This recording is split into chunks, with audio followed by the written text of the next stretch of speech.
Bapak-bapak yang dimuliakan oleh Allah Subhanahu wa taala, jangan lupa kita mensyukuri nikmat ini. Saya menasihati diri saya sendiri dan menasihati kita semua di sini.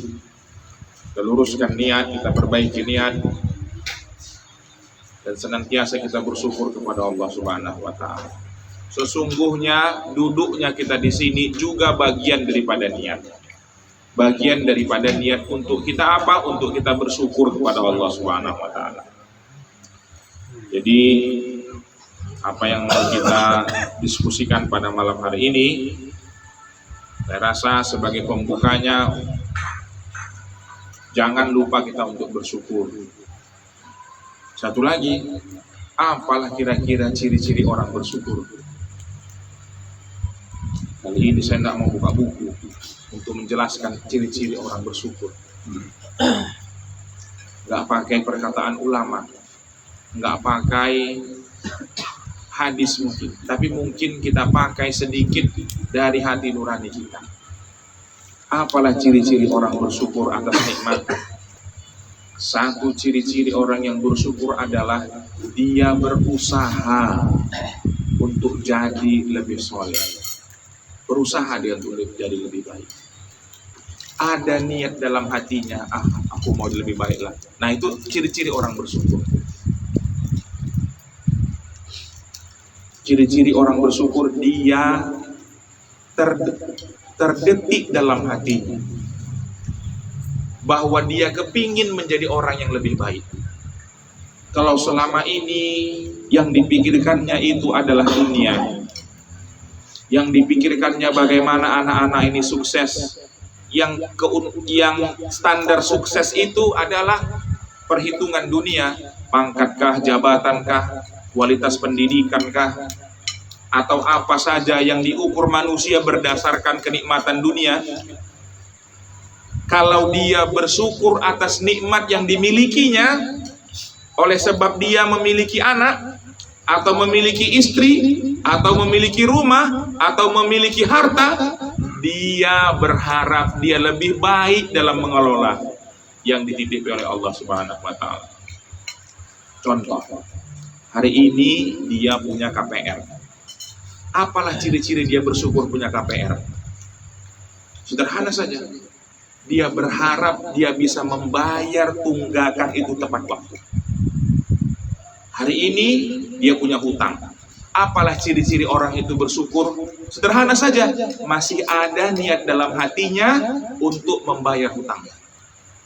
Hari ini dia dianugerahi anak. Apalah ciri-ciri dia bersyukur? Dia berharap memberikan pendidikan akhlak yang baik kepada anak. Hari ini ada orang yang sudah memiliki istri. Apalah bagaimanalah bukti cara-caranya, ciri-cirinya dia itu bersyukur memiliki istri. Dia berharap istrinya itu hari demi hari lebih soleha. Jadi sederhana saja. Apalah, misalnya kita buat pertanyaan ini dia.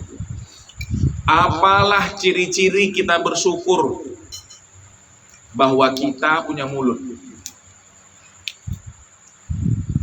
Perlu kita jawab ini, supaya ada perubahan, walaupun sedikit, bagi diri saya sendiri dan kawan-kawan sekalian. Apalah buktinya atau ciri-cirinya bahwa kita bersyukur punya mulut? Mulut ini kan banyak fungsinya. Salah satunya untuk bicara, tempat yang lain bisa untuk makan, untuk minum. Kita ambil satu fungsinya saja. Apa itu dia? Bicara. Apalah ciri-ciri orang yang mensyukuri bahwa dia tuh bisa bicara? Bukankah Allah mampu? Malam ini tiba-tiba tekanan darah kita itu sampai dengan 300 atau mungkin 400 atau enggak tahu, batas manusia normal itu yang paling tinggi. Lalu tiba-tiba mengalami stroke, iya kan? Setelah mengalami stroke terjadi apa namanya itu yang orang yang mau dia kan? Bukan sumbing, apa nama itu dia? Stroke itu, stroke ringan itu yang dia mulutnya itu. Lalu dia ya merot orang bilang. Lalu dia bicara apa namanya tidak jelas gitu dia. Mampu nggak itu terjadi pada kita? Mampu nggak Allah membuat seperti itu pada kita? Mampu Allah membuat seperti itu. Allahu Akbar. Kalau sebelumnya kita tanyalah malam hari ini, apalah buktinya bahwa malam hari ini kita mensyukuri nikmat bahwa kita ini sekarang ini bisa berbicara. Apalah buktinya? Sederhana saja ini kita bilang. Kalau selama ini dari 10 perkataan itu 5 bagus, 5 tak bagus, niatkanlah supaya 6 yang bagus, 4 yang kurang bagus. Agak dikurangi dia sedikit. Jangan tidak ada niat, begitu dia maksudnya. Walaupun belum terrealisasi. Walaupun kalau hari ini ada sesuatu yang kita sadari itu belum bagus, tapi belum bisa kita hilangkan semuanya, paling tidak kita mulai dengan niat, aku kali ini mau memperbaiki diri.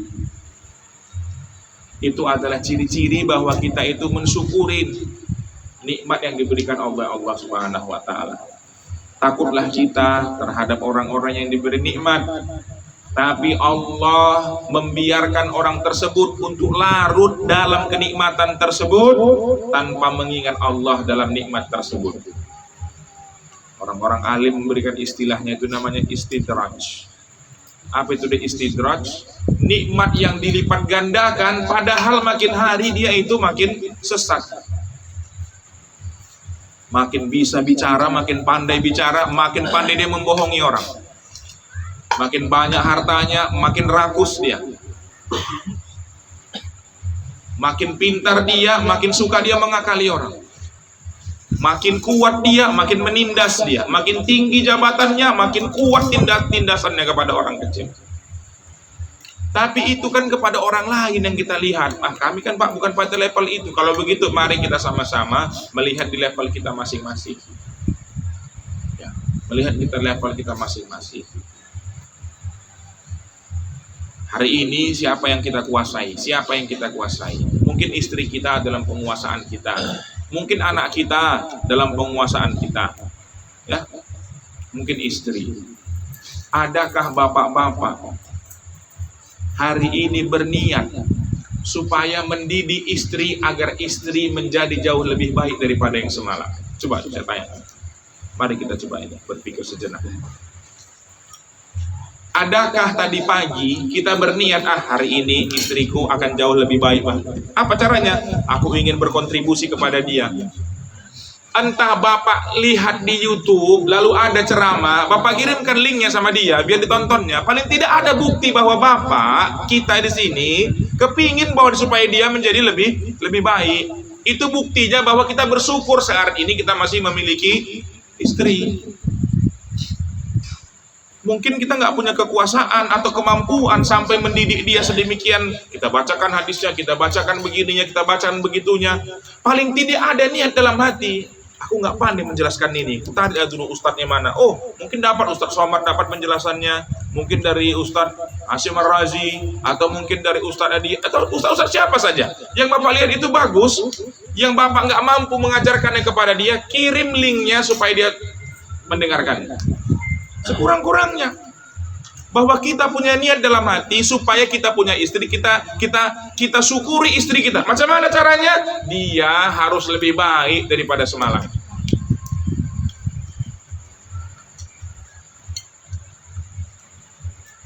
Jangan sampai kita lalai dalam mendidik mereka. Ini luar biasa nih Pak istri. Punya istri itu luar biasa. Kalau kita tidak benar dalam mendidiknya, kita Pak yang nanti yang susah di hadapan Allah. Dia itu orang yang dipertanggungjawabkan. Kita mempertanggungjawabkan dia. Padahal untuk mempertanggungjawabkan diri sendiri saja, repot apa tidak? Repot. Tapi kita, sok jagoannya kita, mau kita. Sebelumnya itu dia kan ditanggung bapaknya, ya kan? Datang kita kepada bapaknya, slow Pak, tenang aja, aku yang jadi ini ya. Handle dia semuanya. Dinasihat bapaknya, dia begini loh, begini Pak, selang aja Pak. Aku menghandle dia. Kita pikir cukup dengan berikan KPR sama cateringan. Kita pikir cukup itu. Oleh sebab itu, sekurang-kurangnya yang kita pelajari malam ini, bahwa manakala kita bersyukur terhadap satu nikmat, kita berharap nikmat yang dalam kekuasaan kita itu semakin hari semakin baik. Tadi istri, ada anak. Ya, ada anak. Adakah bapak hari ini mendidik anak? Adakah bapak hari ini mendidik anak? Ada bang, saya mendidik dia. Apa yang dididik kepada anak? Apanya yang kita didik? Tujuannya apa dalam mendidik tersebut? Apa yang mau kita supaya dia raih? Apakah kita kepingin dia sukses dalam artian dia jadi cita-cita yang kita rencanakan? Kata Rasulullah, tidak ada yang melebihi daripada bagusnya pemberian atau pendidikan akhlak dari orang tua kepada anaknya. Adakah kita? Kalau kita nggak berhasil, antarkanlah dia ke tempat yang bisa melakukannya. Itu saja maksud saya di sini, menjelaskan itu dia. Kalau tak bisa kita melakukannya, sekurang-kurangnya kita sediakan wasilah, kita sediakan sarana dan prasarana supaya dia bisa ke arah sana. Jangan semua dalam pikiran kita ini dunia, jangan semuanya. Masalah ini 90% pulanya dunia, tinggal 10% lagi akhiratnya sudah. Marilah kita berimbang, bukan mengajak sufi ini, bukan mengajak sufi. 50-50 saja sudah oke kali. Enggak pun 50-50, kalau boleh kita bagi-bagikan dunia hidup kita ini. Dari tadi pagi sampai dengan malam hari ini, berapalah kira-kira persentase urusan akhirat, berapalah kira persentase urusan dunia.